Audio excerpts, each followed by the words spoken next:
ভাইয়া ওঠ, আর কতক্ষণ ঘুমাবি? আজকে আমার কলেজের ফার্স্ট দিন, কলেজে না নিয়ে গেলে বলে দে, আমি একাই চলে যাব কলেজে। আসসালামু আলাইকুম। গল্পের শুরুতেই আপনাদের সালাম দিল আয়াত, আর আয়াত মনে করে আপনারা আয়াতের সালামের লিপ্রয়টা করবেন। বিসমিল্লাহ বলে গল্পটা শুরু করা যাক। আর এটা গল্প বলে ভুল হবে, এটা হলো একজনের জীবন কাহিনী। বলছি তো আমি কলেজে নিয়ে যাব, এখন আর একটু ঘুমাতে দে। তখন ইকরা আয়াতের মাথার উপরে নেওয়া বালিশটা টেনে সরিয়ে দিয়ে বলল, কখন নিয়ে যাবি? দুপুর তো হয়ে যাচ্ছে।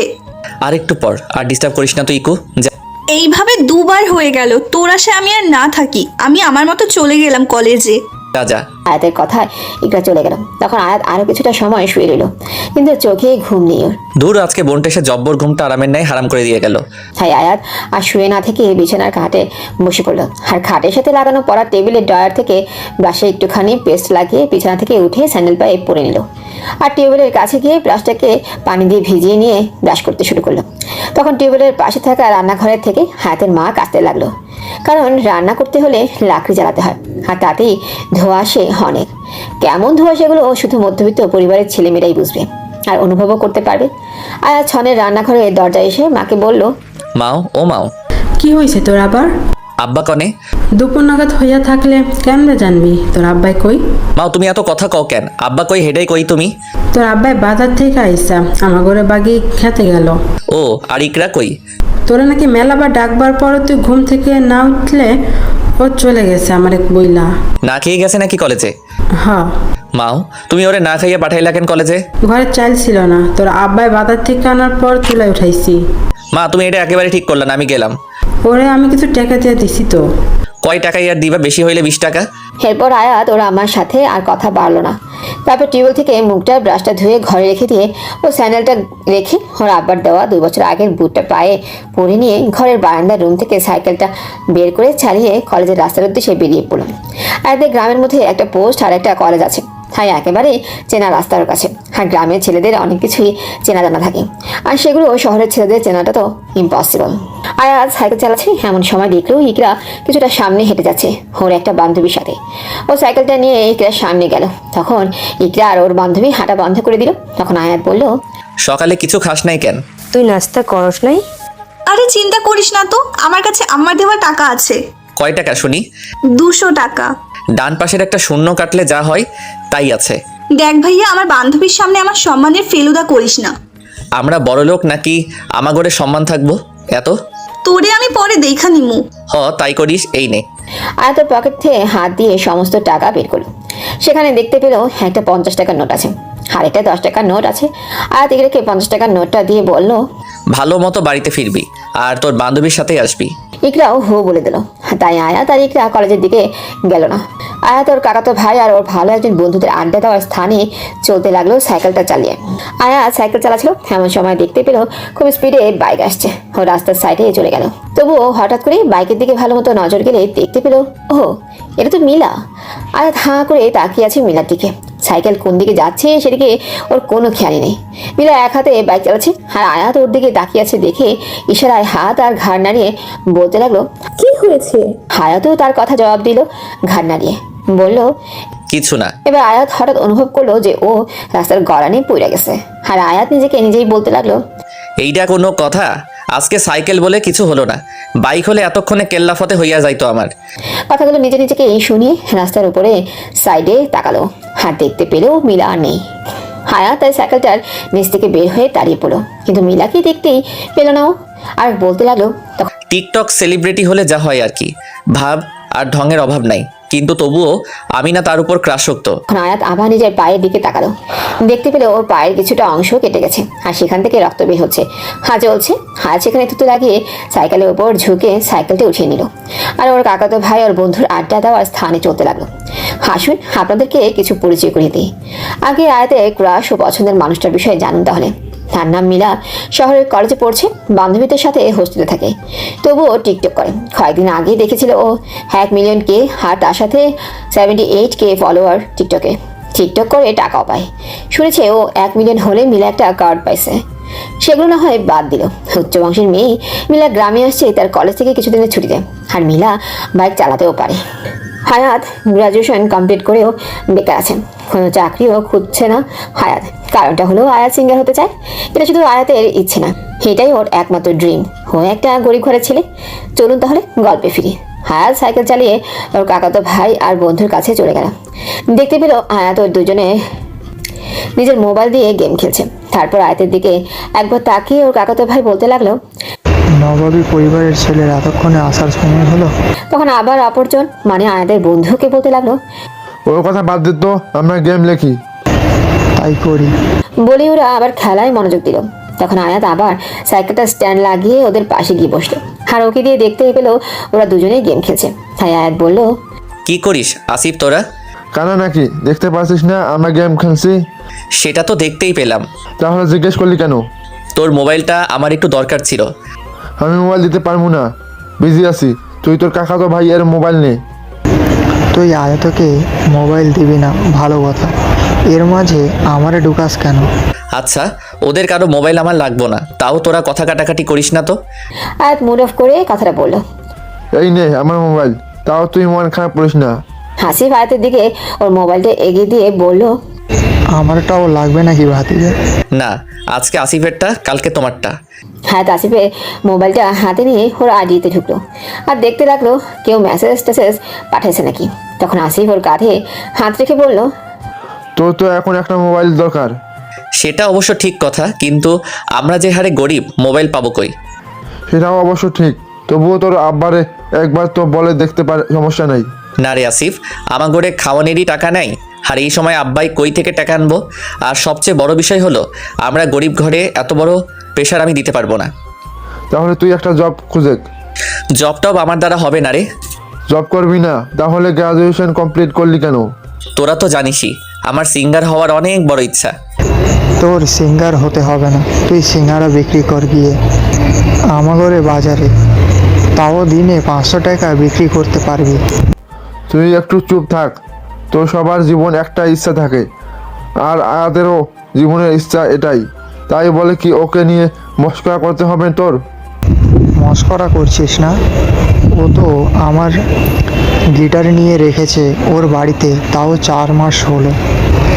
গিটার কেনার সামর্থ্য নেই তার, এত বড় স্বপ্ন দেখাটাই বোকামি। তুই ওর কথা কানে নিস না, ও সব সময় এরকমই কথা বলে। আরে না, ওকে বলতে দে, ও তো সত্যি কথাগুলোই বলছে। আর আমি শুনি এক কান দিয়ে এবং অপর কান দিয়ে বের কইরা দিই, কারণ এটা আমার স্বপ্ন। শোন, স্বপ্নগুলো শুধু ঘুমের ঘরেই দেখা মানায় গরিবের ঘরের ছেলেদের, আর ঘুম ভেঙে গেলে স্বপ্নটাও হাওয়া হয়ে যায়। তুই শোন, আমি কালকের মধ্যেই তোদেরকে গান বানিয়ে শোনাবো। সেটা না হয় করবি। তুই কাকে যেন ফলো করিস সে ব্যাপারে, যে কিনা স্যাড গান নিজেই গায় আবার নিজেই ভিডিও করে। জানিস সে বাংলা এবং হিন্দি দুই ভাষাতেই গান করতে পারে। কেমন তুই একটু শোনা তো।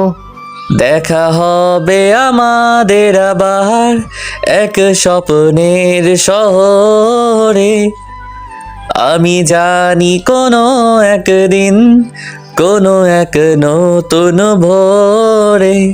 বাহ, তুইও অনেক সুন্দর গাইলি তো। শুক্রিয়া। এই নে তোর মোবাইল।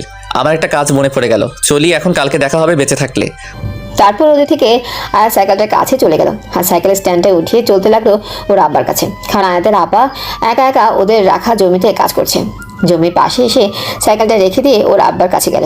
তখন ওর আব্বা ওকে বলতে লাগলো, তুই এনে কেন এলি? তোমার কামে সাহায্য করতে আইলাম। তোরে আমি পড়ালেখা করছি আমার নাগাল চষে কাজ করার জন্য? এটা বড় কথা না আব্বা, আমি এমনি আসলাম তোমাকে সাহায্য করতে। তুই চলে যা বাড়িতে, এই রোদে তোর সমস্যা হইব। না আব্বা, আমি আজকে চলে যাইবার জন্য আসি নাই। যেদিনই আমি তোমার কাজে নিজেকে লাগানোর জন্য আসি সেদিনই তুমি বাড়িতে যাইতে বলো। আজকে আর আমি যাব না। তখন আয়াতের আব্বাই কাঁচিটা রেখে ওর কাছে এসে ওর বরাবর দাঁড়ালো আর নিজের মুখের ঘামটা গামছা দিয়ে মুছে বলতে লাগলো, বাবারে, আমরা গরিব হয়ে জন্মাইছি, আমি চাই না তুইও আমার মতো গরিব হয়ে থাকিস আর খেতে কাজ করিস। তোকে আমি নিজের যতটুকু সম্ভব পড়াইছি, আর আমি চাই তুই নিজের পায়ে দাঁড় হ এবং তোর বোন ইকরা ও আমাগরে এই গরিব থেকে বের করিস। তোর জন্য এই কাজ না। কিন্তু আব্বা। কোনো কিন্তু না, যা বাড়িতে, আমি আর কিছু সময় নাগাদ কাম কইরা আসতাছি। তখন আয়াতও আব্বাকে জড়িয়ে ধরে আর বলতে লাগলো, আব্বা, তোমাদের সকলের আমি খেয়াল রাখবো আজীবন। তোমার ছেলের একটা হিল্লে হোক, তারপর দেখবা তোমার ঘরে আমি এই গরিব জীবন থেকে বের করে নিব। সেটাই তো আমি চাই রে বাবা। এখন যা, আমাকে ছেড়ে বাড়িতে যা। হায়াত ওর আব্বার কথায় ওর আব্বাকে ছেড়ে দিয়ে সাইকেল নিয়ে বাড়ির দিকে রওনা দিল। আর ভাবতে লাগলো, যে করি হোক না কেন, আমি তোমাদের একটা সুন্দর জীবন দিব। ভাবতে ভাবতে বাড়িতেও পৌঁছে গেল। গিয়ে ঘরের পাশে গাছে সাইকেলটা রেখে ঘরের ভেতরে ঢুকলো। কিন্তু আয়াত ওর আম্মারে ঘরে দেখতে পেল না। হ্যাঁ, আয়াত বারান্দায় এসে ওর আম্মারে ডাকছে। মা, ও মা। কি হয়েছে? হরদের বাড়ির সাথে এই পুকুরটা থেকে ওর মায়ের আওয়াজ আসতো। আর আয়াতও সেদিকে যাচ্ছে। আর পুকুরের পাশে গিয়ে দেখতে পেলো আয়াতের আম্মা ওর আব্বার আর ইকরার কাপড় ধুচ্ছে পুকুরের পানিতে। হ্যাঁ, আয়াত দাঁড়িয়ে বলছে, মা, ও মা, আমার ক্ষুধা লাগছে, খাওন দিয়া যাও। মিক্সেপে রাখা আছে, একটু নিয়ে খা। আয়াত ওর আম্মার কথায় আবার ঘরে চলে আসলো। আর ওদের খাবার রাখা মিরসিপ থেকে একটা প্লেটে ভাত, আলু ভর্তা, ডাল নিয়ে বিছানার উপর বসে খাচ্ছে। হাতে খাওয়া শেষ হতেই ওর আম্মা ঘরে চলে এলো কাপড়গুলো বাইরের বাসে ছুঁড়ে দিয়ে। আমাকে দেখে আয়াত বলতে শুরু করলো, মা, আমাকে পরশু যেতে হবে কোনে যাবি? ঢাকায়। কোনে যায় কি করবি? ওখানে যারা টুকটাক গান করতে পারে তাদের কম্পিটিশন আছে। তুই কেমনে জানলি? আসিফের মোবাইল থেকে। ও কয় টাকা লাগবো শুনে গেতে? 300 এর মতো। আসলে আয়াতকে সেখানে যেতে হলে এখন ওর 400-500 টাকা লাগবে। কিন্তু হায়াত ওর আম্মারে বললো না। আয়াত না হয় 100 টাকা বাঁচাবে সাইকেল দিয়ে, ও সেই ভেবেই বলল। তোর আব্বারে কইছস কথাটা? তুমি কইও, আর তুমি ম্যানেজ কইরো। যেই রকম আসি সেই পরিস্থিতিতে এতগুলা টাকা কই পাইব তোর আব্বাই? তোমাকে দিতে হইব না, আমি ম্যানেজ কইরা নিমনি। আয়াত মুড অফ করে বলল, এমন করস কেন? দেখি পাওয়া যায় কি না। তুমি আমার লক্ষ্মী মা। কথাটা বলে আয়াত আবার ঘর থেকে বের হলো গিটার নিয়ে ওদের পাড়ার ভিটায়। আর গিটারটার হাতে নখ দিয়ে বাজতে লাগলো আর গান গাইতে শুরু করলো। গান করতে করতে সন্ধ্যা হয়ে গেল ওর। তাই ও বাড়িতে চলে আসলো। আর রাতের খাবার ও আম্মা, আব্বা আর ইকটার সাথে খেয়ে নিল। আয়াত ওদের গ্রামের বাজারে চলে গেল। বাজারে গিয়ে একটা চায়ের দোকানে বসলো টিভির সামনে, বাঁশ দিয়ে বানানো বেঞ্চে। তখন দোকানে থাকা লোকটি ওকে জিজ্ঞেস করলো চা নিবে কিনা। হায়াতও বললো না থাক। আর টিভির সামনে বসা থেকে উঠে দাঁড়ালো। না বসে এবারও রাস্তাটা দিয়ে ওদের পাড়ার দিকে চলতে লাগলো। হায়াত পাড়া দিয়ে যাচ্ছিল, এমন সময় মেয়ে মানুষের হাসি আসলো। তাই সেদিকে তাকালো আয়াত। সেদিকে তাকিয়ে দেখতে পেল মিলা আর কিছু মেয়ে লোকেরা দুয়ারে বসিয়া কথা বলছে। হায়াত মিলাকে ওদের পাড়ায় দেখেও অবাক হলো। তবুও আয়াত হাঁটছিল। এমন সময় আয়াতের ডাক পড়লো। ওই স্যামরা, আয়াতের পাড়া কাকাতো বোন হয় মেম। হায়াত তাদের ডাক শুনে সেদিকে তাকিয়ে বলল, আমাকে ডাকছেন ডিম আপু? হ তোরই ডাকতাছি, এদিকে আয়। আর তাদের দিকে এগিয়ে গেল। তারপর কি হলো বিশ্বাস করতে পারবেন না পাঠক পাঠিকা। এবং আয়াত কি করবে নিজেও বুঝে উঠতে পারছিল না। আর আয়াতের হাত পা কাঁপতেছিল মিমের কথা শুনে। মিম এবার আয়াতকে বলতে লাগলো, কি রে তুই চুপ কইরা আছিস কেন? যা জিগাইলাম সেটার উত্তর দিস না কেন? কি যেন জিজ্ঞাসা করলেন আপু? তুই আমার বান্ধবীর দিকে ও রাস্তায় হমন করে হাঁ করে তাকিয়ে আসছিলি কেন? তার মানে মিলা ওর সমস্ত বান্ধবীকে বলে দিছে ওই ঘটনাটা। আমার তো ইজ্জতের ফেলুদা হয়ে গেল। এখন তো আমারে কোনো মাইয়াই বিয়া করবো না। আরে না, এটা তো মেয়েদের বেলায় হয়, পোলা মানুষগুলোর বেলায় হয় না এটা। আয়াত এই কথাগুলো নিয়ে নিজেই নিজের সাথে যুদ্ধ করছিল। এমন সময় মিম আবারও বলল, এখনো চুপ কইরা আছে কেন রে? ডিম আপু, আমি ভাবছি কি উত্তর দেওয়াটা ঠিক হবে সেই বিষয়ে। তুই আমরা ড্রিম কই কেন? কি বলেন আপু? আমি আপনাকে মিম বাদে অন্য কিছুই বলিনি। ওকে মানলাম।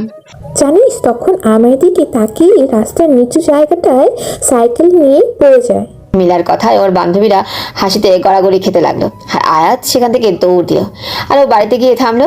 বারান্দায় সাইকেল রাখার জায়গায় হাতের রুম আর ইকরার রুম বারান্দার অন্য পাশে। মানে হলো ওদের দুই ভাই বোনের জন্য দুটো রুম আছে বারান্দায়।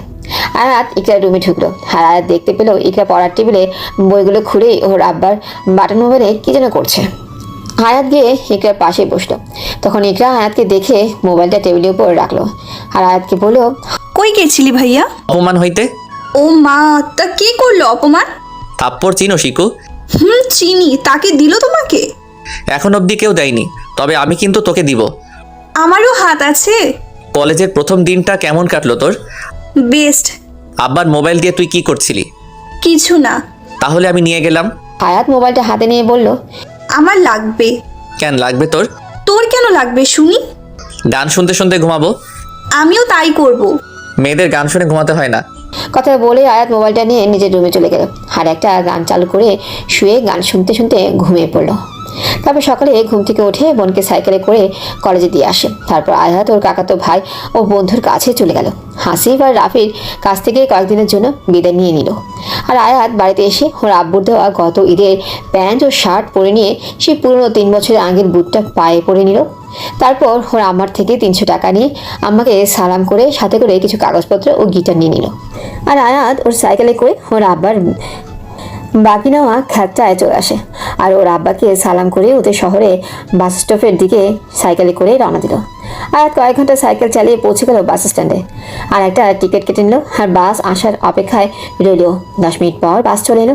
আয়াত ওর সাইকেলটা বাসের উপরে উঠিয়ে ভালো করে বেঁধে নিয়ে বাসের ভিতরে ও সিটে বসে ওর পায়ের কাছে গিটারটা রেখে দিয়ে চোখ বন্ধ করে বসে রইল।